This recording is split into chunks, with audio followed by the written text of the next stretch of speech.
Welcome to a very important video of this course, and this is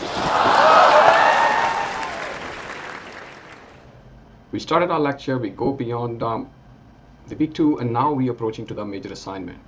It's a week 3 or 4, depends on the subject what you're doing. Now we are going to dive into the art of mastering major assignment. Assignments are not just the paperwork you submit. Basically, this is a test of your ability to lead and solve problem independently. What you learned in the previous 2-3 lectures in previous weeks, now we're going to test that part. And as a unit coordinator or subject designer, we want to see, can you apply those pieces of knowledge independently to solve a problem? So today we're going to deconstruct the science behind the assignment and show you how finish 80% of the work in just 20% of the time. Amazing, isn't it? So think of each assignment as a stepping stone towards becoming proficient in the field. It's a journey, and mastering it is the key to your success. All right, let's get going to what does that mean by assignment as a problem-solving tool. So basically, if you take a look at it, in lectures and tutorial, they talk different topics. All right, let's put it this way: in the practical world and a trade world, you've been taught how to use a drill, screwdriver, the plier, etc., etc. But assignment is like they tell you use these tools and fix a motor. Now that's where you need to use your problem-solving skills, and the goal is see, can you do it independently? All right. So that's where most of the kids, most of the students who are being school-minded, they struggle because they've been well-described work given throughout as a homework. All right. So remember, each assignment is a step forward on your learning path, equipping you with the skill to face significant challenges effectively. And now we're going to talk about why the week to work is very, very important. Because if you miss 1 week work learning about one tool, then in the assignment you struggle to do that part, because assignment is a collective use of all the tools. So danger of missing chunks is real. Imagine this: you can drive a car almost perfectly, but if you don't know how to use the brakes, you're not really driving safely, aren't you? As leaders in our own learning, if you miss out on a week, take immediate action to catch up. Think it as a missing chunk of knowledge will haunt you during the assignment delivery. Let's commit to staying on top of these things and ensure that every piece of the puzzle for your assignment, you're not missing out. So if you miss a lecture, or if you miss a tutorial, or you don't understand, just remember that you need to catch up. So that's why we have a flexible time in our calendar to catch up things. And you don't want to have inconsistency in your progress to hold you back. And let's assume you have done all the week-to-week study as we described previously as a leader. Now I'm going to show you the 80-20 rule. What that means? That means is saying you should, when you get an assignment, don't look at just the hardest part first, because the biggest mistake students make is starting at the hardest part first. Use your psychology to your advantage. Start with what you already know, the easy part. So in 30 minutes, you can have a title page, a table of contents, and your reference section ready. This everybody can do, even you don't know anything about the middle part of your assignment. This triggers a dopamine hit. There's also another psychology. When you start something, you will be finishing it because you already have started it. Now your brain will now want to finish it. So let's dive into the easy win strategy, which can be game changer when you're approaching assignment efficiently. Firstly, when you get an assignment, don't think too much. We want you to create a folder and a document immediately inside your subject folder. This simple action sets the stage for the organization and clarity right from the start. Next, spend just 5 minutes building the title page, keeping the quick, ensure you don't get bogged down in perfectionism. That's very important. Just have a placeholder, copy paste from your title page of your assignment. Moving on, use around 10 minutes to generate the table of contents and section Sections being just the headings part after different questions being asked. And this step gives you a roadmap for your work, allowing you to visualize the full scope of the assignment. Finally, copy and paste the rubric requirements into each section. So there will be a different section of your assignment. We'll give you an example to explain more. This ensures you stay on top of the target with what's your expected, minimizing the risk of missing key components. Remember the 80-20 rules here. Prioritize tasks that yield the biggest results with the least effort. These quick steps help you gain momentum and make tackling the rest of the assignment feel more manageable. All right. And once you've done that, this should be done as quickly as after you receive assignment. Next day when you go tutorial, schedule it in your calendar. I need to start my assignment. All right. And once you started it, let's talk about what are you going to do with that. So in the next week or whenever you get a chance next time, have that document open up in your mobile, laptop, or on paper, whatever. You approached your lecturer or supervisor who is going to mark your assignment. Say, look, I want your feedback. The early feedback is a very powerful tool because that is actually non-judgmental marking. They're not gonna mark it, but they give you truly a key to success. While it's often straightforward to complete 80% of your draft, the real challenge lies in those last few critical sections. This is where documenting your thoughts and strategies become invaluable. So what are you going to do? You put your thoughts in those sections under the rubric and say, look, this is what you think I should be doing. Just straightforwardly, not answering those questions, but your thoughts, what you understood from the rubric section. As I said, I will make it more clear with an example. Here's an approach that might feel a bit daunting, but is incredibly effective. Approach your marker, the guy who's going to mark, teacher, supervisor, tutor, and with the confidence,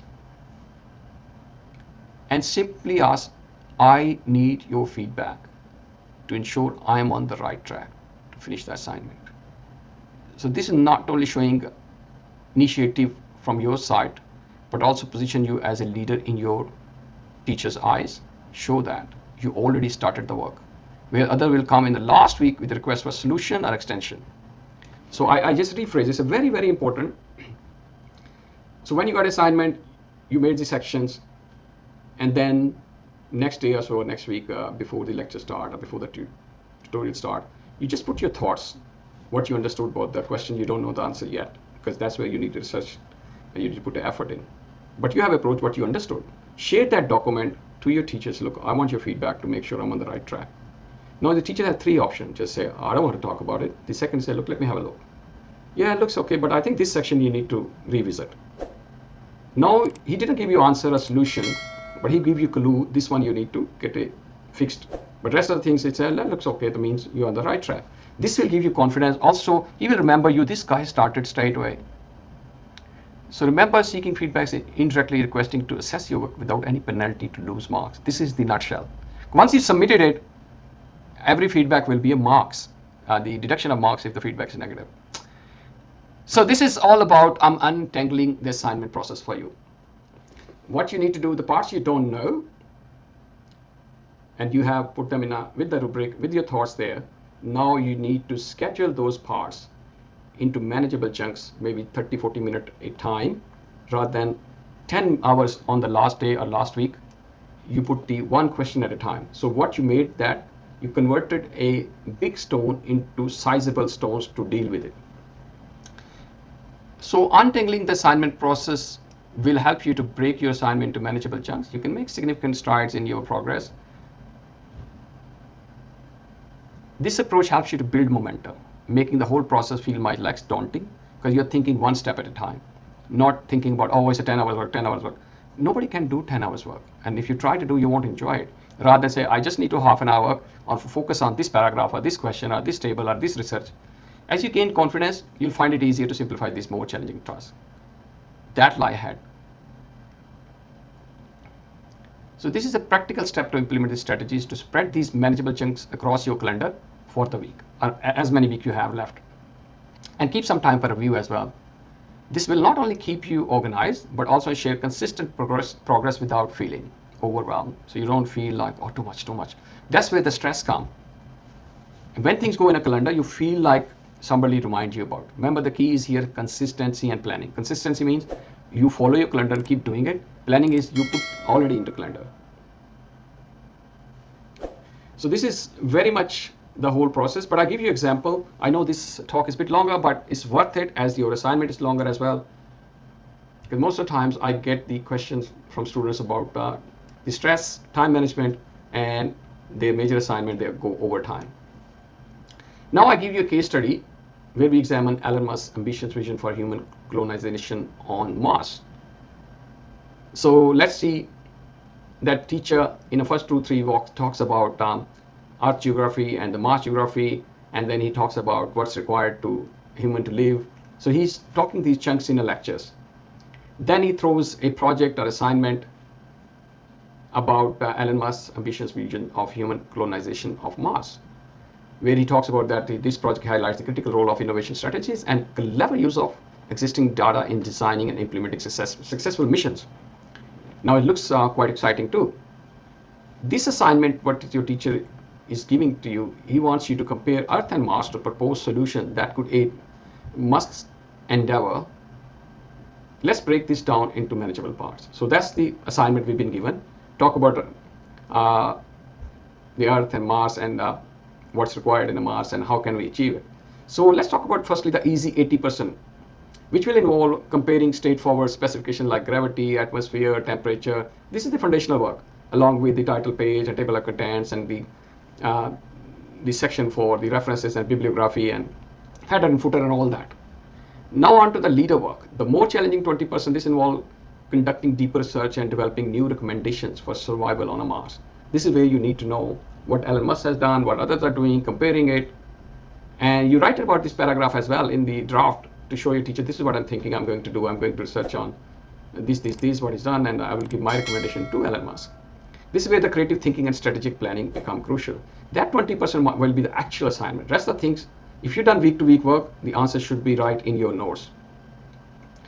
As we go through this journey of doing the assignment, remember, understanding the fundamental is just as important as innovating solution. So let's tackle this together.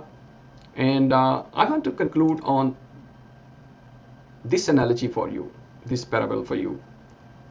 Doing assignment is like you are preparing for a big leap.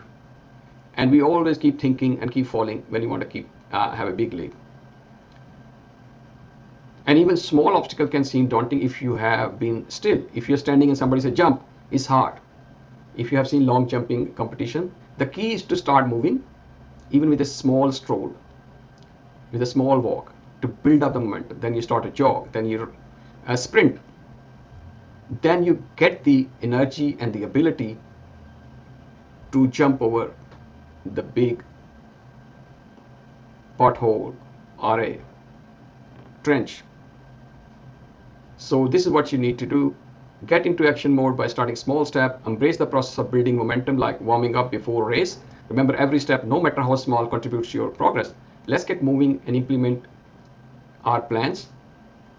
We'll show how to implement in a Google Doc very efficiently with the actual assessment, and we give you another video to do the practical side, and you will also learn some decent feature of Google Doc. I hope you enjoyed it this one. I hope you liked the video and you want ready to go beyond the videos. Join our full self-study master course for the complete 12-week structured semester curriculum. Unlock the professional templates, charters, and checklists you need to lead your uni studies. Click the link in the description for exclusive discount code and start your uni study successfully.